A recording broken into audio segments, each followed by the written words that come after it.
तो अंतरिक्ष में फंसी एस्ट्रोनॉट सुनीता विलियम्स की 9 महीने 13 दिन बाद धरती पर वापसी हो रही है, जिसका काउंटडाउन भी शुरू हो चुका है।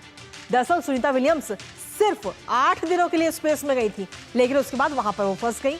उनके साथ एस्ट्रोनॉट बुच विल्मोर और स्पेस स्टेशन में मौजूद क्रू 9 के 2 और एस्ट्रोनॉट्स भी वापस आ रहे हैं। आज सुबह 10:35 पर उनका यान स्पेस स्टेशन से अलग होकर धरती की ओर रवाना हो चुका है।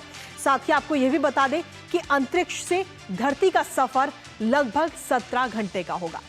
चारों एस्ट्रोनॉट ड्रैगन स्पेसक्राफ्ट से 19 मार्च यानी कि कल सुबह करीब 3:27 पर फ्लोरिडा के तट पर लैंड होंगे, जिस पर पूरी दुनिया की नजर है और हर कोई उनकी सकुशल वापसी के लिए प्रार्थना भी कर रहा है। करेंगे चर्चा, लेकिन उससे पहले आपको दिखाते हैं कि एस्ट्रोनॉट्स की वापसी से जुड़े हुए अहम बिंदु।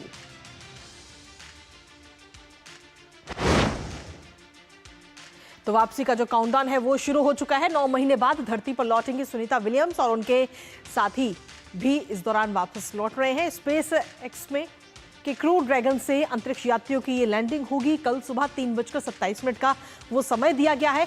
3:27 पर फ्लोरिडा के तट पर अंतरिक्ष यात्री उतरेंगे, जिसका आपको बता दें कि लाइव प्रसारण भी होगा। हम सभी यानी कि पूरी दुनिया की नजर इस पर लगातार बनी हुई है। पृथ्वी पर लौटने की जो पूरी प्रक्रिया है उसका लाइव प्रसारण नासा के जरिए किया जा रहा है, ताकि हर कोई उस पूरी प्रक्रिया को देख पाए, समझ पाए। वापसी के लिए फाल्कन 9 रॉकेट से क्रू 10 मिशन लॉन्च किया गया था और ISS पर नए क्रू को पहुंचाने के लिए यह मिशन लॉन्च किया गया था। जब ये मिशन के लोग वहां पर पहुंचे तब सुनीता विलियम्स की वापसी हो रही है। रविवार को ISS पर ये ड्रैगन कैप्सूल पहुंचा था और वो मुलाकात हुई थी। मुलाकात की तस्वीरें भी हम सभी ने देखी, किस तरीके से मुलाकात करती हुई सुनीता विलियम्स गले मिलकर नजर आई। सोमवार को ये पूरी वापसी की प्रक्रिया जो शुरू हुई, यानी कि सोमवार को जो पूरा कैप्सूल है उसको दरवाजे, उसके गेट बंद हुए। आज स्पेसक्राफ्ट ISS से अलग हो चुका है, यानी कि धरती की ओर अनडॉकिंग उसकी हो चुकी है और धरती की ओर वो आ रहा है। इसके साथ ही 8 दिन की जो स्पेस यात्रा थी वो 9 महीने तक पूरी खिंच गई है। इसके अलावा आपको बता दें कि अंतरिक्ष से धरती तक का पूरा सफर आपको बता रहे हैं। 18 मार्च यानी कि आज सुबह 10:35 पर अनडॉकिंग हुई है। 19 मार्च को यानी कि कल सुबह 2:41 पर वायुमंडल में प्रवेश होगा और उसके बाद 3:27 पर समुद्र में लैंडिंग होगी अंतरिक्ष यात्रियों की।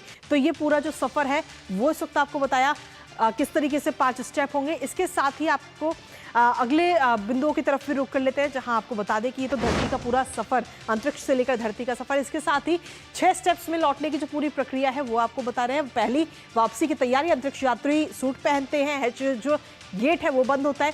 सेकंड बिंदु आता है उसका ISS से अलग होना, यानी कि स्पेसक्राफ्ट जो है वो पोर्ट से अलग होता है। छोटे ड्रैको थ्रस्टर्स यान जो है उसको धकेलते हैं धरती की तरफ। और उसके बाद तीसरा आता है डी ऑर्बिट बर्न, यानी कि ये डी ऑर्बिट जो है वो बर्न शुरू करता है और अपनी कक्षा की उल्टी दिशा में से फायर किया जाता है।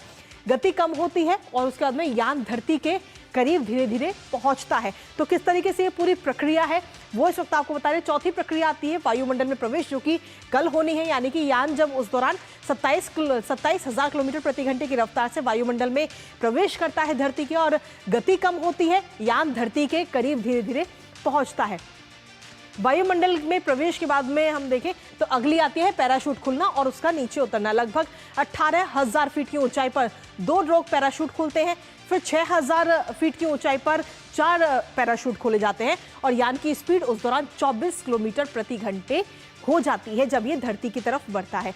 उसके बाद में छठा लास्ट होता है स्प्लैश डाउन और रिकवरी। समुद्र में यान उतरता है, रिकवरी जहाज तैयार रहता है, टीमें यान तक पहुंचती हैं, अंतरिक्ष यात्रियों को वहां से बाहर निकालती हैं। अंतरिक्ष यात्रियों को बाहर निकालकर उनके स्वास्थ्य की पूरी जांच की जाती है। तो ये 6 स्टेप्स हैं। 6 स्टेप्स में किस तरीके से अंतरिक्ष से धरती पर जो लौटने की पूरी प्रक्रिया है एस्ट्रोनॉट्स की, वो हमने आपको बताई। इसी के साथ में हमारे साथ हमारे सहयोगी इस वक्त जुड़ रहे हैं, सीधा उन्हीं का रुख करते हैं। असीम इस वक्त हमारे सहयोगी जुड़ गए हैं।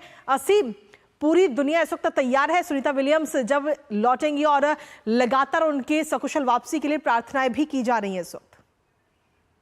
बिल्कुल कृतिका, हम सबकी सांसें अटकी हुई हैं।